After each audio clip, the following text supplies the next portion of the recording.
morning, people. How are you? It's Monday. It is Monday, isn't it? Yes, it is Monday. How are you all? How are you all?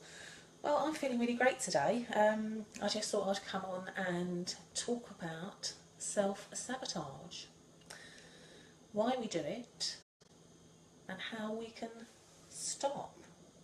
It's a really interesting subject, actually. So what is self-sabotage? I've made a few notes. So what is self-sabotage? So self-sabotage is self-defeating behaviour. It's standing in your own way. Literally, I know that sounds crazy, don't it? Literally standing in your own way.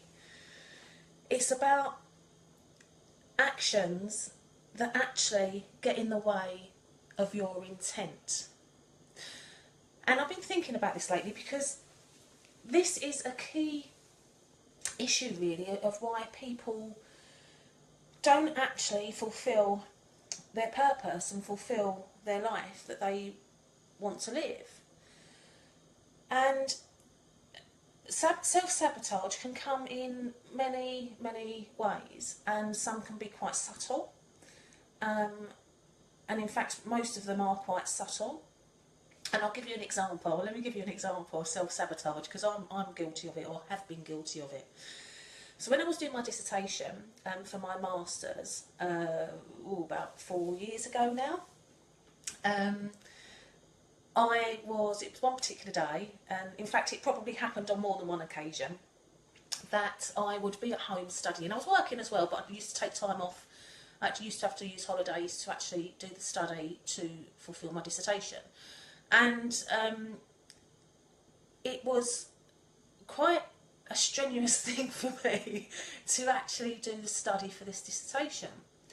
Albeit, I could have stopped once I'd completed all of the modules and literally just attained myself a post-grad diploma, but I didn't really want to do that. And I'd been sailing through this master's degree really, really well, actually. I'd been getting some really good grades, and it came to one module and I bloody failed, but then everybody failed, right? And my marks went really, really low.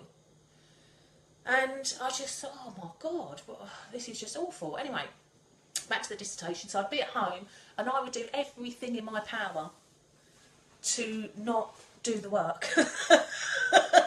So I'd clean the house, I'd cook loads of food, I would just do all sorts. You know, I'd make plans for my future, I would do all sorts of stuff rather than sit and do the work.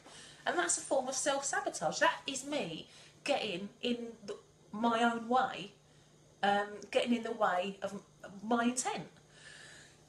So it plays out in some strange ways, really. So say, for instance, I don't know, say you want a diet, I don't know, healthy living. Let's just say healthy eating, right? And you get really, really, really stressed. Really, really stressed. And then you just start eating crap. You're self-sabotaging. That's what you're doing, right? Some people use drugs. Some people use alcohol. And that is a self-sabotage, because it's something that you use to stop you from doing your intent, what your intent is. And big one, procrastination. Yeah, putting things off, putting things off, putting things off. That's a form of self-sabotage.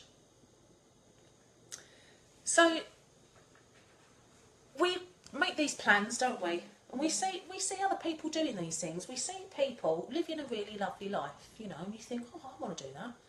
I want to live like that. I want to do X. I want to do Y. And I'm one of these people that once I know I want to do something, I'm going to do it anyway. I'm going for it. I'm going to do it, right?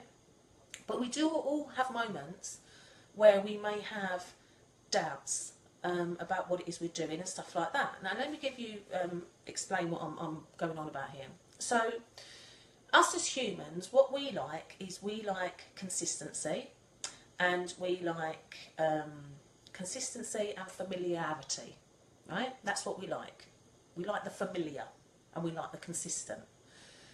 Now, if you are stepping out of your familiar and consistent and doing something different, or wanting to go in a different direction, or want to mix with different people, whatever it is, you're stepping out of that comfort zone. You're stepping out of that familiar and that consistency that you're used to. And within that familiar and that consistency, you would have developed a lot of beliefs. Now that would have come, I've spoken about this before, but those belief systems come from your upbringing, they come from your peers, they come from your job, they come from various aspects. And that's what you instill into yourself. And then when you take yourself out of that and you want to do something quite different, you don't have that consistent and that familiar around you anymore. But you've moved away from the consistent and the familiar, but you've taken that belief system with you. What then happens is that any actions that you have going forward will be in sync with your beliefs and your values. Now, if you're taking old beliefs and values with you to this new place where it is you need to go, or where you want to be, or what you want to do, you're going to have a difficult time actually enacting what it is that you're trying to do. So you're going to be attempting to do some, or speaking about stuff, but actually behind the scenes you're not really doing it, because your actions are in your old belief system and your old values. What that then does is you start to look at your self-worth. You start to feel and look at yourself as if to say, well, I'm not worthy of doing these things, what I want to do. And that is a form of self-sabotage, because you are tapping into old systems and old beliefs and old values that you left behind, instead of actually re-evaluating a new belief system, some new consistency, and some new familiarity. I can't even say the word, but you know what I mean. And that's the step that you need to take. You need to tackle the old belief system, otherwise you're just going to continue to self-sabotage. And one of the key things around all of this, it comes from fear. Not fear of being successful, because everybody wants to be successful in whatever successful means to them. But it's the fear of failure. It's the fear of failure that makes people self-sabotage. Especially if you're holding on to old belief systems and old values. And it's a really if you just watch what you do on a daily basis, when you think about stuff that you want to do in your life, places where you might want to go, just step out of your way. Step out of your way and allow these things to happen. Just put the actions in place. And once you start stepping out of your way, i.e. none of that self-sabotage going on, things start to happen. And that's when the miracles start to come. That's when the miracles start to happen. That's the magic. That's when the magic comes from. And it's really interesting when I work with people, especially from the mentoring, I work with people, and one of the key things that they do that is preventing them from getting to where they want to be is this self-sabotage. And it's the self-sabotage based on their old value system that they still believe is true, but it's not consistent with who they want to be. So their actions are actually not congruent with who it is they want to be. So they give up. They give up and they just go back to what was familiar and back to what they knew as consistency. But to move forward, you have to break through that. You have to break through that self-limiting beliefs and self-limiting values. And a lot of that stuff will come from your experiences, your childhood, and all of those things that I've spoken previously about. And until you smash that, until you just smash that to pieces and start developing your own belief system of what is congruent with how you want to be and the actions that you're going to take, you're going to always continue to self-sabotage. And it's not an easy journey, And even if you crack it, something will happen that will make you look at it again. So it's about the flexibility. It's about being flexible and adaptable to your situation and your journey. Because at each point, there's going to be a pinnacle point where you do need to reevaluate again. Because you need to make sure that you're congruent. And that will come when a hidden limiting self-belief and a hidden limited value that you place on yourself, it will be hidden. You won't even know it's there until something comes and smacks you in the face. Yeah? And that's when you need to then reevaluate. You need to reevaluate. But you'll know at that point, because what will happen is you will be saying something or trying to move in a direction, but your actions are not allowing you to, because you are holding on to those old values and old self-beliefs. And then you self-sabotage.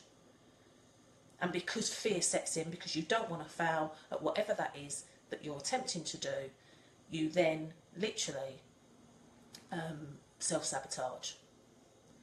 Fascinating subject. I love it. I love working with individuals, mentoring people to help them break down those self-limiting beliefs and those values. And it can be quite a difficult thing for an individual to go through, because you're smashing away at things that you are familiar with, that have been consistent with you for years. And you have to deal with those emotions, and you have to do all of that, otherwise you will always get in your way. You will always get in your way. But have a look around and have a look at yourself and just see, are you procrastinating for any reason? Are your actions actually non-congruent with who you want to be or who you are trying to step into? Are, in particular, when I mentioned the stress and overeating, which is just one actual example, the consistency and familiar thing that you've known all your life, are those things actually congruent with who it is you are trying to be, who it is you want to be, who it is, the purpose that you're trying to step into? Have a look at those things, because when you do, you will then start to understand whether you are self-sabotaging. And then you'll start to understand why you are doing it. Fascinating. But if anyone would like any help on the subject, or if anyone would like some help just reevaluating what it is they're trying to do, please do get in touch. I'm here. And anyway, on that note, I'm now going to go to the gym and burn off a few calories. So have a fantastic day. Take care. Bye bye now.